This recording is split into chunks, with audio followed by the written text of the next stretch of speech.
Hai sobat semuanya, welcome to Aktual dan Kreatif, channel untuk kita semua yang mau produktif, kreatif, lebih mengenal Indonesia dan dunia. Yuk, kita song-song masa depan yang sukses. Jangan lupa like, share, dan subscribe ya. Assalamualaikum warahmatullahi wabarakatuh. Jumpa lagi Sobat AK Channel semua. Presiden Amerika Serikat Donald Trump benar-benar terantuk batu.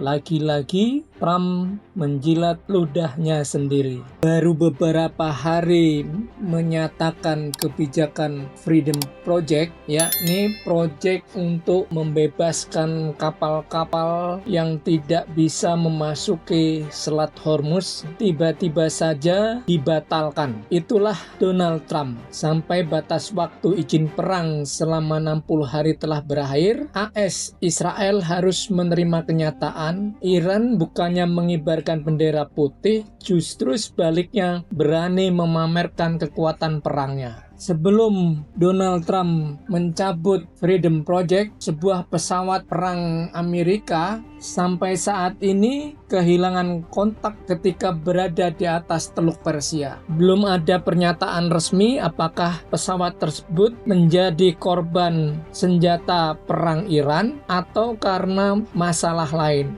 Sobat AK Channel, pada awal invasi ke Iran, AS dan Israel menyebut adanya ancaman senjata nuklir yang dapat diproduksi Iran. Setelah gagal membuktikan, mengalihkan aksi militernya berkaitan dengan penguasaan Selat Hormuz. Aksi-aksi militer AS selalu mendapat reaksi setimpal dari Iran.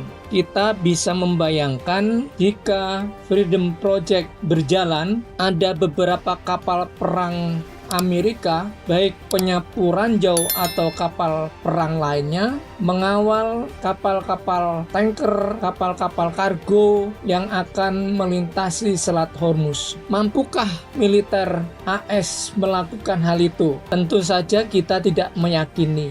Ada ratusan kapal yang akan melintasi Selat Hormuz, berarti ada ratusan kapal perang pula yang akan mengawal kapal-kapal tanker maupun kargo. Militer Iran tentu saja tidak bodoh. Jebakan-jebakan yang akan menghancurkan kapal-kapal perang tentu sudah diperhitungkan oleh militer Iran. Ada kekhawatiran bahwa Selat Hormuz telah dipasangi oleh ranjau-ranjau laut yang setiap saat bisa saja meledak menghancurkan kapal yang melalui selat tersebut. Cuma kita tidak meyakini juga apakah terdapat ranjau laut yang ditanam oleh Iran atau justru ranjau-ranjau tersebut dibawa oleh kapal-kapal kecil yang seperti diketahui telah dimodifikasi memiliki kecepatan yang luar biasa. Kita bisa bayangkan, misalkan kapal-kapal kecil atau speedboat dengan kecepatan tinggi tersebut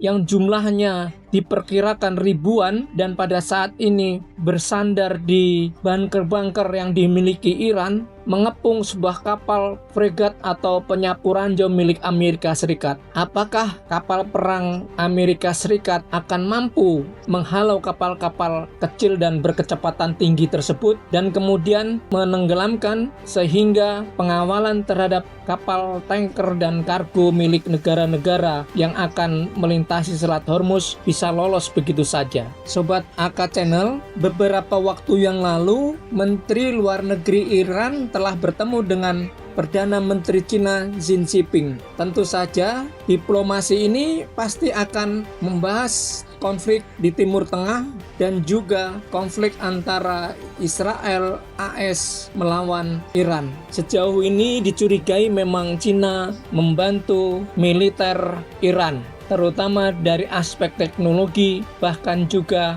satelit untuk memantau posisi-posisi strategis militer Amerika Serikat. Menariknya, kunjungan Menteri Luar Negeri Iran tersebut mendahului kunjungan Presiden Amerika Serikat Donald Trump yang akan menemui Jinping pada beberapa hari mendatang. Kita tentu ingin tahu bagaimana hasil diplomasi baik Iran dengan Cina maupun Amerika Serikat dengan Cina. Bukankah selama ini Amerika Serikat selalu menempatkan Cina sebagai pesaing utama dalam urusan dagang. Bahkan ketika Donald Trump menerapkan tarif dagang sepihak, Cina merupakan salah satu negara yang mendapat tarif tertinggi mengenai transaksi dagangnya dengan Amerika Serikat. Selain itu, persoalan Laut Cina Selatan juga mendapat perhatian yang cukup serius dari Amerika Serikat. Nah, Sobat AK Channel, kita masih belum tahu kapan konflik AS Israel melawan Iran ini akan berhasil dan bagaimana penanganan